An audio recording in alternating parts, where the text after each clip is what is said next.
Hello everyone. I hope you all are doing well. And actually, if you are not doing well, it's okay. Just go for it. Try for it. I believe you should believe on yourself. You will. Okay. So, in the row of blood physiology, today we are going to learn about formation of platelet plug. Okay. अब देखो, सबसे पहली चीज़, जैसे कि मैंने मेरे पिछले videos में बताया है कि मेरे वीडियो से आपको क्या क्या मिल सकता है। फर्स्ट ऑफ ऑल, एक तो यूनिवर्सिटी के नोट्स समझने के लिए कॉन्सेप्ट्स, और इजी तरीके से मैं समझाने की पूरी कोशिश करती हूँ। फ्लो चार्ट्स के थ्रू मैं समझाने की कोशिश करती हूँ। इसके बाद क्या होता है कि अब आपको जो मेन चीज़ होती है यूनिवर्सिटी में जो मार्क्स के लिए हमको चाहिए। अब 5 मार्क का क्वेश्चन है, अगेन वही बात कि 5 में से आपको 3 मिल जाते हैं नोट्स पर। आपको 4 या 4.5 तब मिलते हैं जब आपने कोई ना कोई क्लिनिकल पॉइंट मेंशन किया हो। ओके, अगर आपने कोई क्लिनिकल पॉइंट मेंशन किया है तो आपको 5 में से 4 या 4.5 मिल सकते हैं। ठीक है, पास होने के लिए 3 भी काफ़ी है, और पास होने के लिए कभी कभी 3 भी काफ़ी नहीं होता है। ऑब्वियस है कि आपने अगर एक क्वेश्चन में आपको 3 मिल गया, पर ज़रूरी नहीं है कि आपको अगले क्वेश्चन में भी उतने ही मिले। ठीक है, तो क्लिनिकल आना भी ज़रूरी है।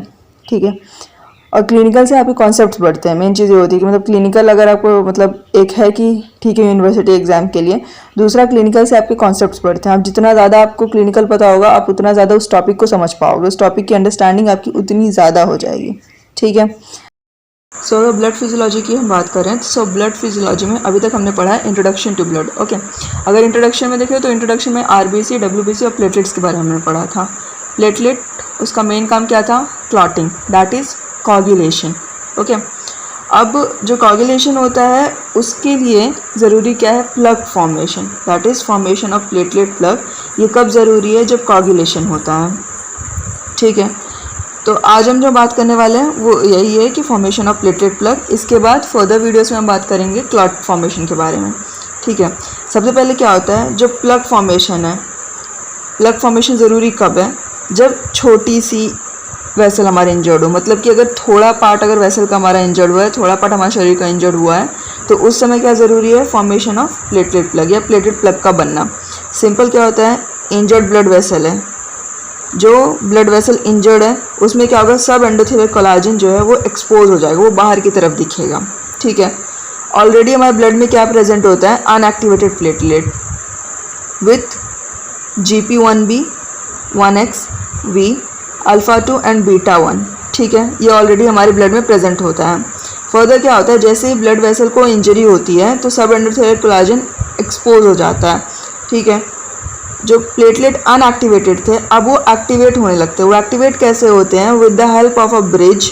ब्रिज क्या है? VWF। ठीक है, ब्रिज क्या करता है? ब्रिज अनएक्टिवेटेड प्लेटलेट्स को सब एंडोथेलियल कोलाजन से जोड़ने का काम करता है। ठीक है, फर्दर क्या होगा? Platelet activation. ये तो था एडेशन, प्लेटलेट जुड़ गया अब ब्रिज के थ्रू।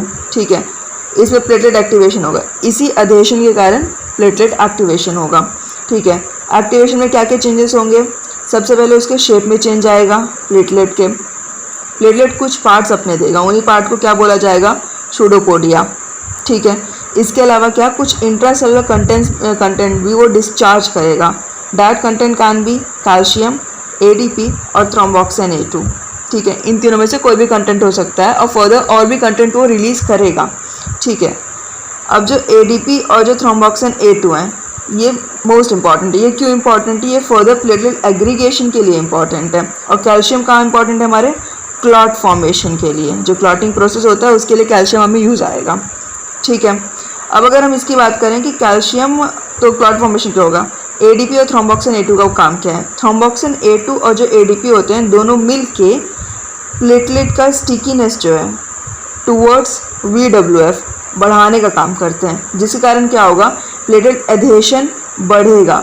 अगर प्लेटलेट एडहेशन बढ़ेगा तो प्लेटलेट एग्रीगेशन भी बढ़ेगा।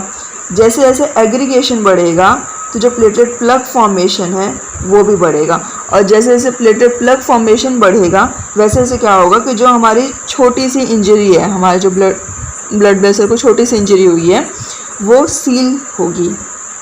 उसको टाइम ज़रूर लगेगा पर फिर भी वो सील होगी। ठीक है, so that's all about formation of platelet plug. Now let's talk about clinical.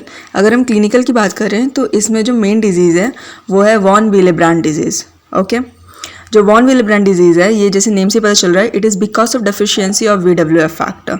The deficiency can be qualitative और क्वांटिटेटिव। ओके, आपको इतना ही लिखना है, पेपर में भी इतना ही लिखना है, that is over about von Willebrand disease. Second is thromboxane A2। Thromboxane A2 platelet के शेप को और एग्रीगेशन का इफेक्ट करता है। ठीक है, अगर हमारी बॉडी में डिफेक्टिव थ्रोम्बोक्सिन A2 प्रेजेंट है, ठीक है, तो उसको हम ब्लीडिंग डिसऑर्डर से लिंक कर सकते हैं। ठीक है, पहला तो ये इसका एक क्लिनिकल पॉइंट हो जाएगा।